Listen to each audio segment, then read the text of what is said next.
scene in your mind where you are now? Is it daytime or is it nighttime?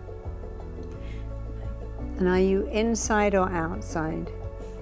Inside. How old are you about? 6. How do you feel? My heart can breathe.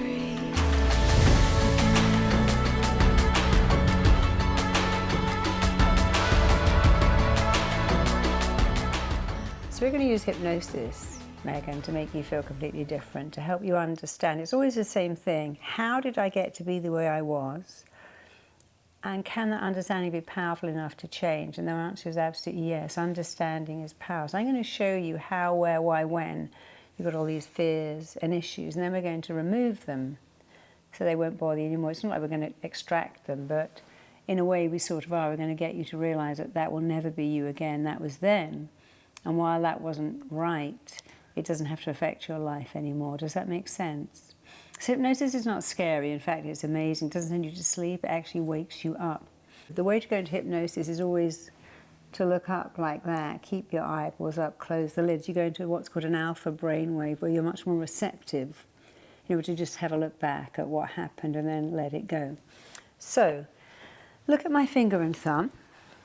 Just look up as high as you can. Keep your eyeballs up, but close your eyelids down. And if you see that you got REM straight away, so that's a sign that you're going to be a perfect subject. You already passed the first test, so you're going to find this all easy. So look at my finger and thumb.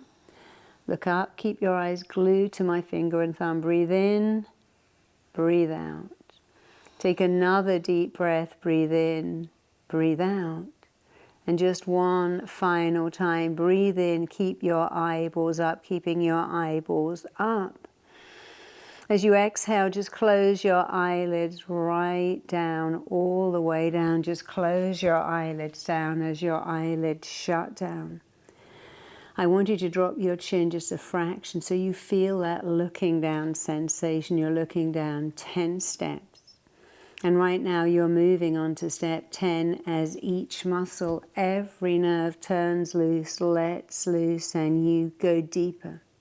You're taking step 9 and 8. You can see your feet, hear your feet, feel your feet treading each step as you go deeper, deeper, deeper into an awareness of yourself. You're taking steps 7 and 6, going deeper. With every number I count, you're going deeper. With every sound you hear, even the sound of your heartbeat is taking you deeper and further into powerful, profound healing hypnosis. You're taking step 5 and 4, going deeper. You're taking step 3 and 2.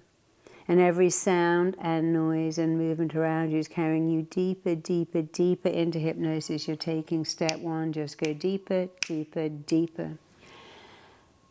And hypnosis is really about how good you are at accepting suggestions. As a child, you accepted all kinds of suggestions you didn't like. You were told what to wear, what to do, how to be.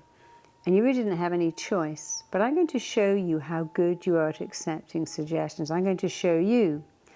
You're going to show me that you are really good at making suggestions real. Because when I know that, and when you know that, you're going to give yourself different suggestions, much better ones, and make them real. So I want you to just stretch your arms out like so. Lock your elbows, close your hands. And I want you to imagine in your left hand, Megan, you're holding an enormous red fire bucket that's filled with about 50 pounds of heavy, wet sand. And straight away you'll feel that your left arm is pulling down, your left arm is becoming lower.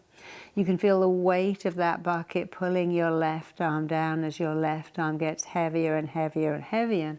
In this right arm, you're holding an enormous helium-filled balloon which is absolutely weightless, lighter than air, so weightless that your right arm has no choice but to float up, lift up, pull up. And as your right arm is pulling up, your left arm is getting heavier and heavier, pulling down. The weight of that bucket is in your left wrist, in your shoulder, in your elbow, pulling your left arm down. But your right arm feels so weightless. It's floating up, moving up, traveling up, lifting up higher, higher, even higher still. And you're aware of something impressive. One arm is weightless, one arm is weighed down because of one thing, your ability to accept a suggestion and then make it real.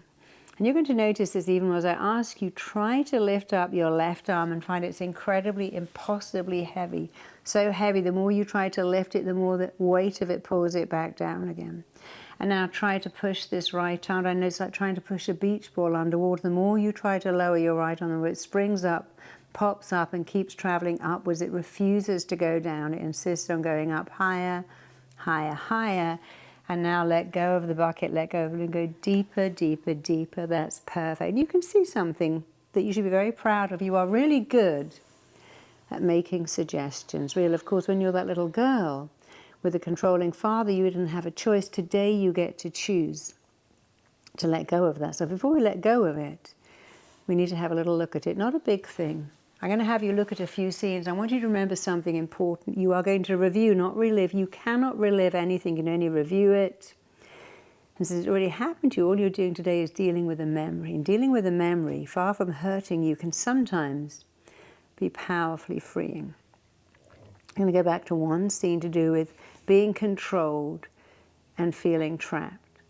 And your brilliant mind knows exactly where you need to go and take a look at. So right now on the count of 5, you are going back to a vivid, vital, crucial, powerful scene that's significant to do with having no power, being dominated, being controlled, and feeling stuck, trapped, helpless, hopeless. You are becoming younger, smaller, lighter, shorter as your brilliant mind takes you back to a vivid, vital, crucial scene to do with being controlled, being restricted, feeling helpless, hopeless, powerless. Just be there as I tap your head. The scene in your mind where you are now. Is it daytime or is it nighttime? Night. And are you inside or outside? Inside. How old are you about? 6. And here's the only question that matters. The other's really not that important at all. This is the only question that matters, Megan. In this scene where you are 6, what are you doing, seeing, feeling? What are you experiencing? I want you to see what you saw. As I click my fingers and your ears open, you can hear exactly what you heard. Tell me what you're seeing, hearing, and feeling in this scene. I'm scared. I want to say I'm scared because... I'm hiding. Mm-hmm. Running away. Mm-hmm. And I would say I'm scared, I'm running away, I'm hiding because, start and finish that sentence, I'm scared. I'm scared. I'm running away. I'm running away. I'm hiding. I'm hiding. Because. He's looking for me. Mm-hmm. Who is he? My father. So he's looking for you. What does that mean to a little girl of 6 that your father's looking for you? I feel like he's hunting me. Mm-hmm. You feel like he's hunting you.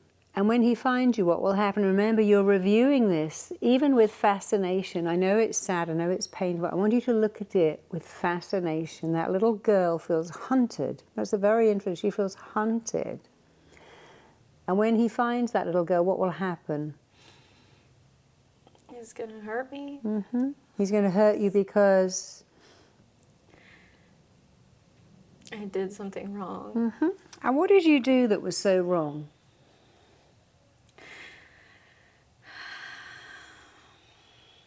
I can't.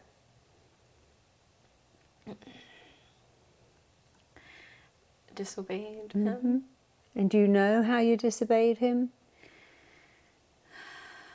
I can't see it. And that's not because the children don't know that, oh, I put the milk bottle on the table and it made a ring, or I filled up the bath and I let it run and it overflowed. I fed the cat and the wrong food and it was sick. Because when you're a little kid, you don't know, and that's what's so confusing. You're being punished for something you've done and you don't even know what it is. So let's go back to another thing to do with this same feeling of getting into trouble, getting physically hurt, and not even knowing what it is that you're supposed to do to avoid that. So on the count of 5, 4, 3, 2, 1, your brilliant mind is taking you back to another vivid, vital, crucial, powerful scene, all to do with how, where, why, when you got this feeling of being oppressed, being controlled, being dominated, not being able to be free and have free will, and how much that angered you, but you couldn't even express it. You're going right back to a scene, all to do with all of those feelings right now. Just be there as I click my fingers. It's rather like you've switched on a television set or your computer. The picture's warming up. You are right in the middle of that screen. This scene you're in now, Megan, is it daytime or nighttime? It's night. Are you inside or outside? Inside. On your own, or is anybody with you? He's there. He's there. How old are you about? 14. And I want you to describe exactly what it is you are doing, seeing, feeling. As I count to 3, on the count of 1, 2, 3, your ears are wide open. You can hear exactly what's being said. And remember, you're here with me. You're completely safe. You're simply reviewing a scene that caused you a lot of pain. You're reviewing it. You are not reliving it. You can tell me all about it. I want you to tell me what's happened to that girl of 14. He's telling me I'm stupid. Mm-hmm. You're stupid. You're stupid. How does it feel to be told you're stupid at just 14? Feels true. Mm-hmm. And why does it feel true? Because he knows. Mm-hmm. He knows. How does he know? He knows everything. Mm-hmm. Do you know, if he knew everything, he might know not to tell his own daughter of 14 that she's stupid, don't you think? If he was that smart. Do you think a smart father who knows everything would know that you don't say to a kid, your own kid, you're stupid over and over again? Because I don't think he knew everything at all. I don't think he knew how to raise you properly.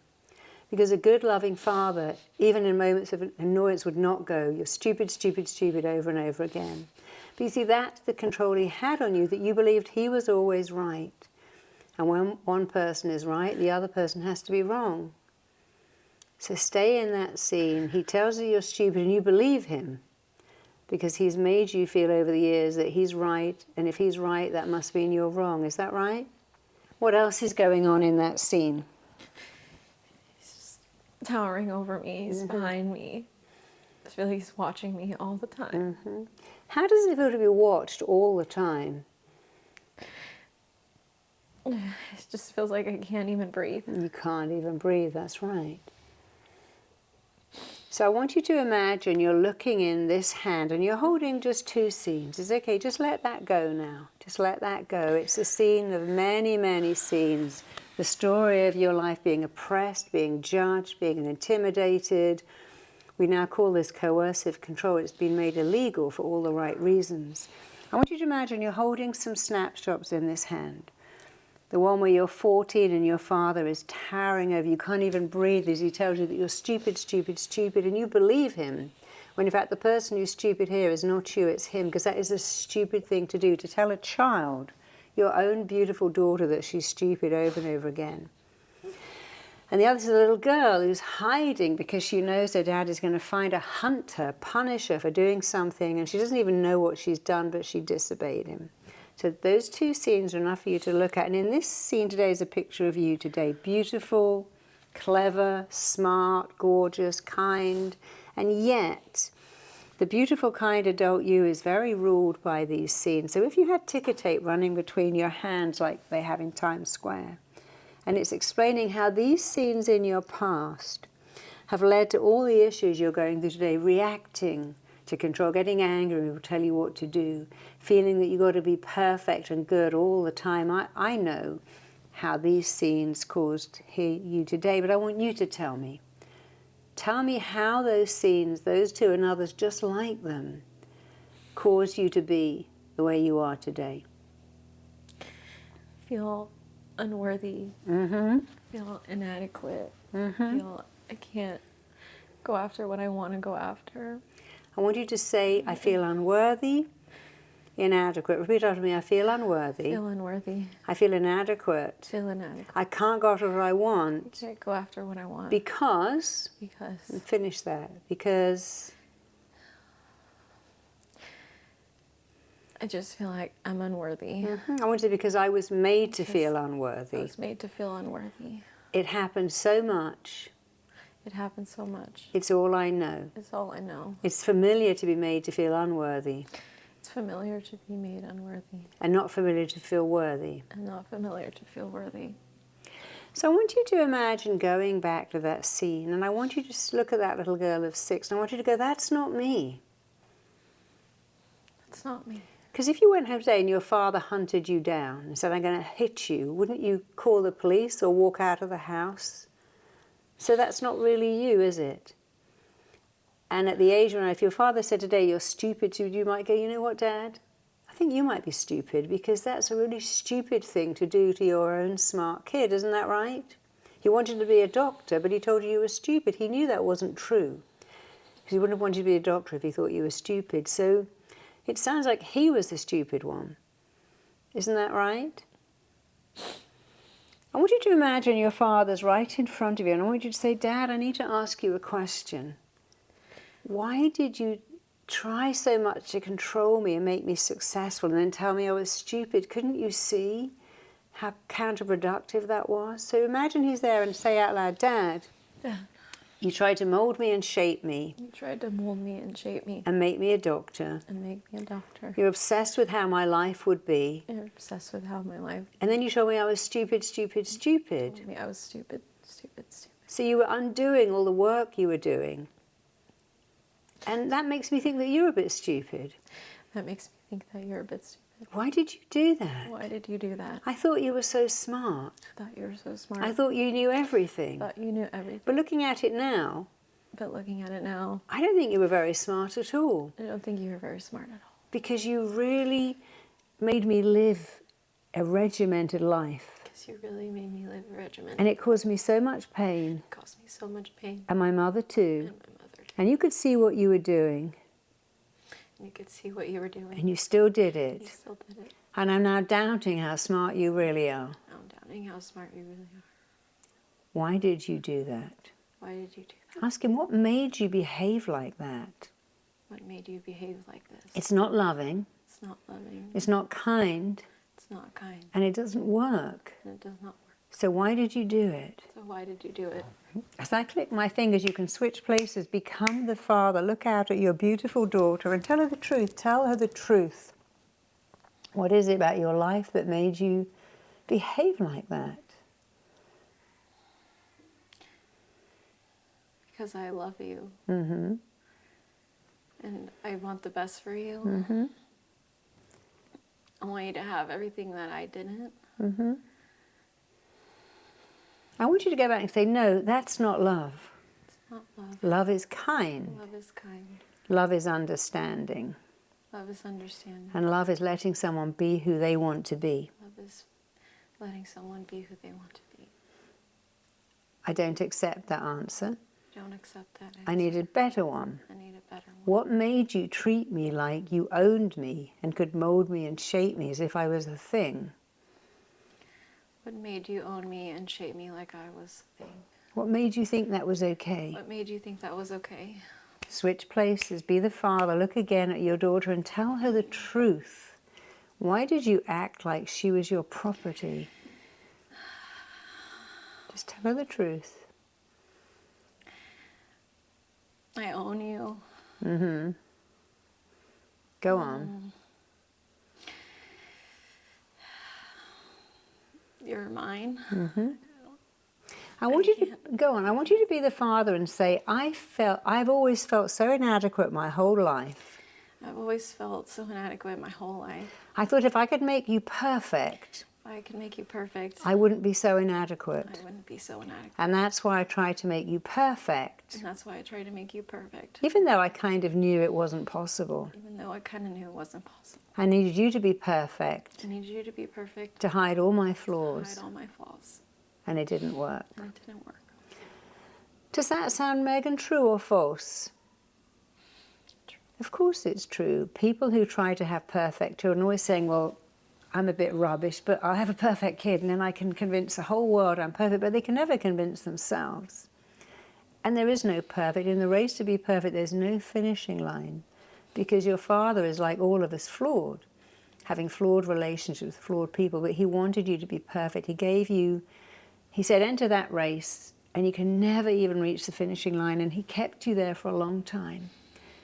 And I want you to say to him, I don't have to be perfect for you. I don't have to be perfect for you. I thought you were I perfect. thought you were perfect. I had to live up to your To expectations. live up to your expectations. But I can see now that you're deeply flawed. But I can now see that you're deeply flawed. And that's okay. And that's okay.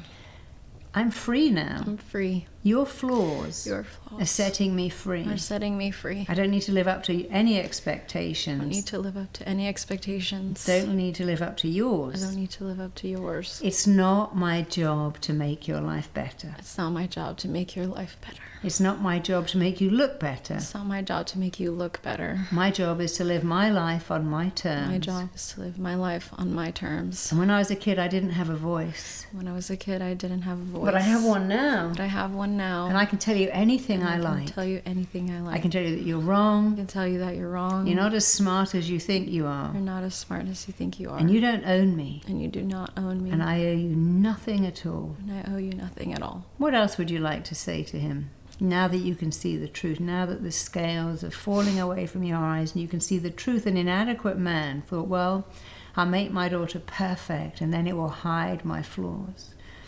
And that was a heavy price he put on you, but you're free now. You're free enough to go, yeah, I can look at that. It was sad. I can look at it even with fascination and see, wow, I thought he was so smart, but perhaps not. So when you look over and around, look over and around and through the truth. Look over it, look around it, look right through it. And realize that you never disappointed your father, ever. He was deeply, deeply disappointed in himself. And critical people have the most criticism reserved for themselves, and they simply reflect out to the whole world their dissatisfaction with themselves by criticizing everyone else, including their own children. So your father, all that criticism he gave to you is about him being dissatisfied with his life. Is that true or false? It's true. And now that you know that, what difference does that make for you today, knowing what you know? I am worthy. Yeah. I am capable. Yeah. I can breathe You on can my own. breathe. Yeah, of course you I'm can. free.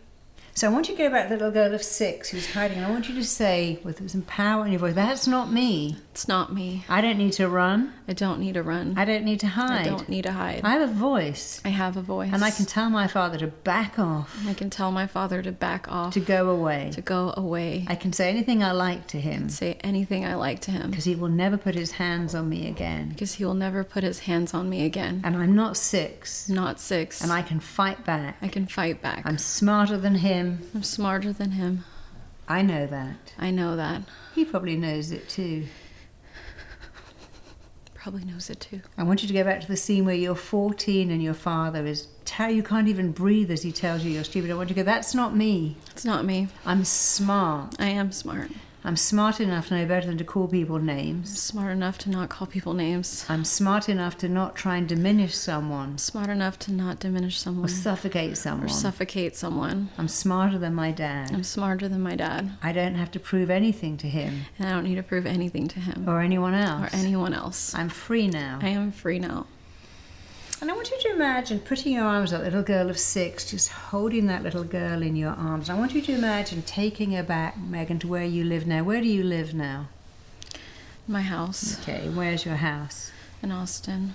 But it's not near your father's house, No. right? No. So imagine taking that little girl back to your house.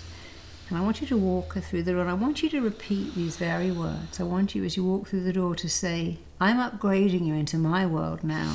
I'm upgrading you into my world now. And it's a better place. And it's a better place. It's a safer place. It's a safer place. You live with me. You live with me. And I love you, And I love you. cherish you, Cherish you. and I'm proud of you. And I'm proud of you. And no one And no one in the whole world in the whole can world play this role of loving parent to you play this role of loving parent to you. like I can. Like I can. I love you exactly the way you are. I love you exactly the way you are. I'll always have time for you. I'll always have time for you. I'll always listen to And you. I'll always listen to you. And I'll always recognize that you're smart And I'll always recognize that you're smart and free.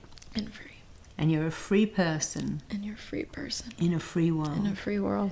And I want you to imagine walking that little Megan through your house, showing her your closet where you can wear whatever you like. Even if your father hated it, you can put on anything. It can be outrageous or wacky. You can be anything. I want you to imagine going into your living where you can watch whatever you like. And in fact, you can stay up all night and watch TV because you're a free woman in a free world and you can do whatever you like. You can stay up all night. You can have breakfast for dinner and dinner for breakfast. I want you to go into the kitchen and see that you can eat whatever you want. You can buy whatever you want. You have a credit card, you drive a car, you are not 6 and you're not 14. I want you to imagine driving your car, thinking, oh, here I am driving my car because I'm not 6. Here I am taking money out of the bank to do whatever I want with it because I'm not that 14-year-old girl. Take a minute and really install that little Megan into your world, because when you install her into your world fully, and probably you can never go back into that other world, not even in your daydreams, upgrade her into your world and tell her, I'm upgrading you into my world. I'm upgrading you into my world. This is a nicer, safer, freer, funner place.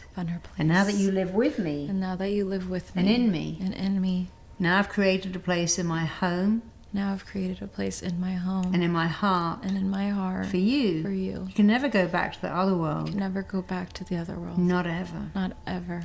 And you can stand your ground with your dad. You can stand your ground with your dad. Because he's just a flawed person. Because he's just a flawed person. Who's disappointed in himself. Who's disappointed in himself. He's never been disappointed in you. He's never been disappointed in you. He couldn't be disappointed in you. Couldn't be disappointed in you. Because you're amazing. Because you are amazing. He knows it. He knows it. He just can't tell you. He just can't tell you. Because your light. Because your light. Just makes him feel so dark. Just makes him feel so dark. But that's not your problem. That is not your problem. And that's not your fault. That is not your fault. And you live with me now. And you live with me now. And you're safe. You're safe. And you're free. And you're free. And you can breathe. And you can breathe. What else would you like to tell that little girl who's now living in your world, a freer, happier, better place in every possible way? What else would you like to tell her? You're so worthy. You're so loved. I want you to say to her, you're so smart. You're so smart. You're worthy of everything. You're worthy of everything. You're good. You're good. You're kind. You're kind. You're smart. You're smart. You're beautiful. You're beautiful. You're everything. And you are everything. And you'll always be everything. You'll always be everything. You don't need him to tell you. You don't need him to tell you. You need me to tell you. You need me to tell you. And I'm going to tell you every day. And I'm going to tell you every day. Because it's the truth. Because it's the truth. What else do you need to hear?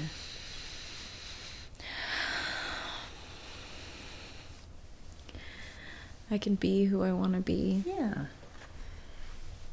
I wish I can just be myself. I can be myself. Because that's good enough. Because that is good enough. I'm good just the way I am. I'm good just the way I am. I don't have to earn love. Don't have to earn love.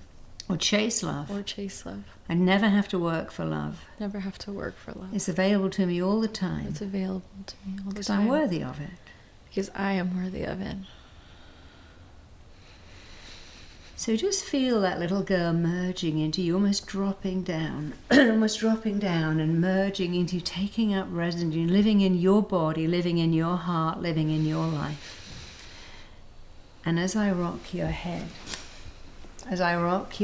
you are erasing, eradicating, eliminating, letting go of that old stuff. It's all behind you now. It's out of your life as I rock your head, Megan. You are erasing, eradicating, eliminating, ending anything and everything that could have you feel like that little girl. She is not you, and you are not her. And I want you just once to look over, to look around, to look through that little girl, where she lived, what she lived through.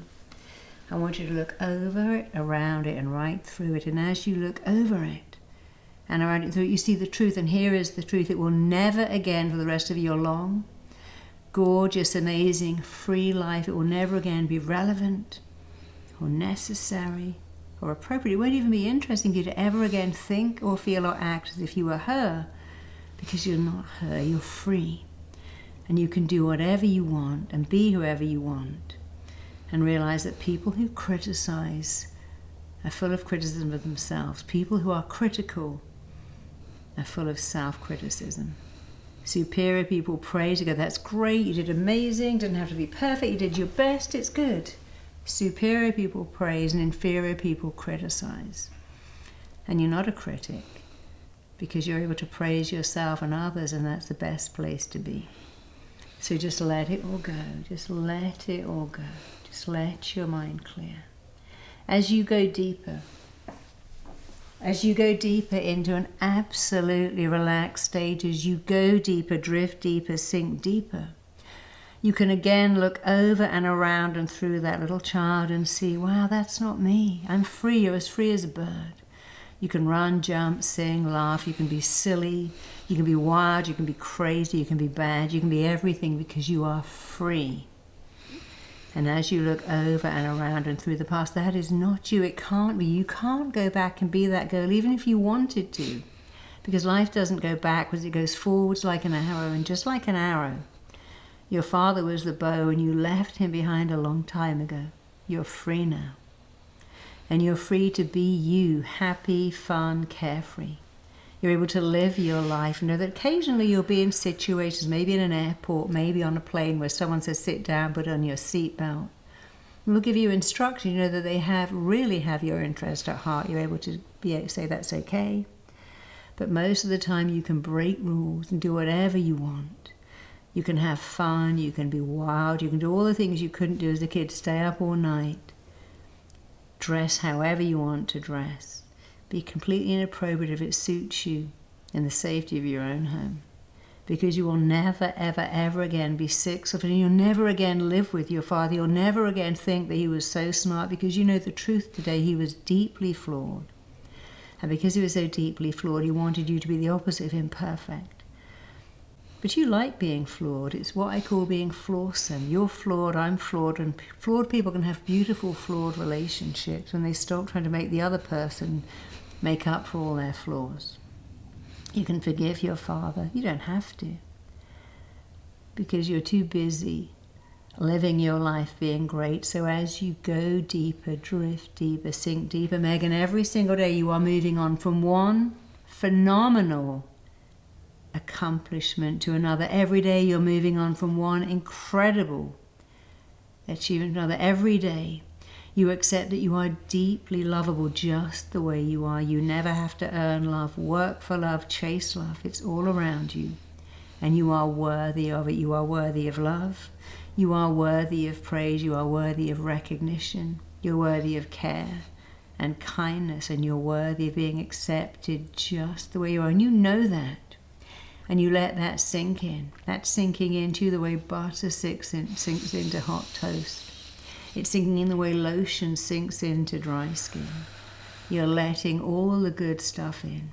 And as you let the good stuff in, you're letting all the bad stuff out. So all that doubt, all that need to be perfect, all that need to earn appreciation is going. It's washing off you like water washes off you in the shower. In fact, for the rest of your life, that old behavior will always be one thing, something you used to have that cannot, will not, does not influence you, affect you ever, ever, ever again. It's so far behind you. It's out of your life. It's in the past, and you're not going there. It's out of your life. It's gone. It's like the fumes coming out of a car that you're driving. They're always behind you, and you can't run back and get them even if you want them. It's like the water from the bath or the shower you last took. Behind you, out of your life, never to come back. And that's a good thing. That's a great thing. So knowing, Megan, that you are enough, that you matter, that you were a smart kid. When you were 3, 4, 5, 6, 10, you were always a smart, gorgeous kid. Your father just demanded perfection to make up for his imperfections. You can see that he was wrong. And no one can ever do that to you again. You don't mind that he's imperfect. And that's why that was so hard for you to see an imperfect person demanding perfection. That wasn't fair. It was deeply hypocritical. But it's not your life, and it will never, ever be your life again. So knowing it, feeling it, letting it in. Feeling amazing, feeling brave, feeling free, feeling liberated, feeling empowered. Feeling even more free, even more empowered, even more liberated to live your life on your terms. And to stand up to your dad. And to have boundaries that work for you. And to feel great about your life and where you're going and who you're with. When you're ready, just slowly, calmly, easily, just let yourself come back to your full awareness. Just open your eyes, just come back into the room. And just take a deep breath. How do you feel?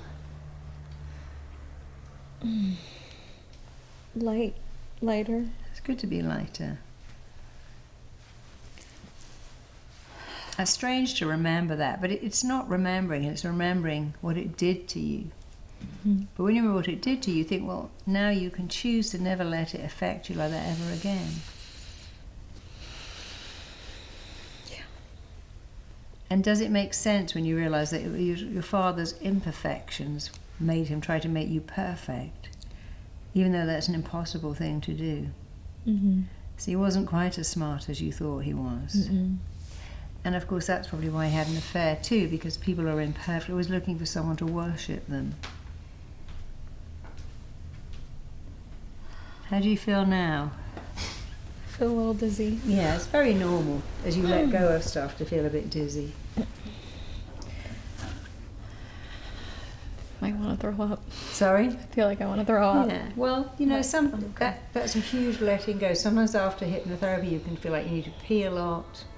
Sometimes you get discharge from your eyes and nose, and sometimes you feel like you want to physically throw up, but it's just a massive letting go. And that massive letting go is a sign of how well you've done, because you're bringing all that stuff up and you don't need to keep it anymore. Feel empty at the same time. It's very interesting. Yeah, that you've let go of all that stuff that took up so much space. Of course you feel empty because your whole space has been filled with that need to be perfect to please someone else when it actually never pleased you. And now you're free. Sometimes freedom feels a bit strange when you've never had it. But it's very nice. You have to thank me. That was so nice of you to do it. You poor thing. Imagine being controlled. But now you understand that your dad just felt flawed. Yeah, You I wanted can to see be a lot of things perfect. like much clearer now. Check out my next video here.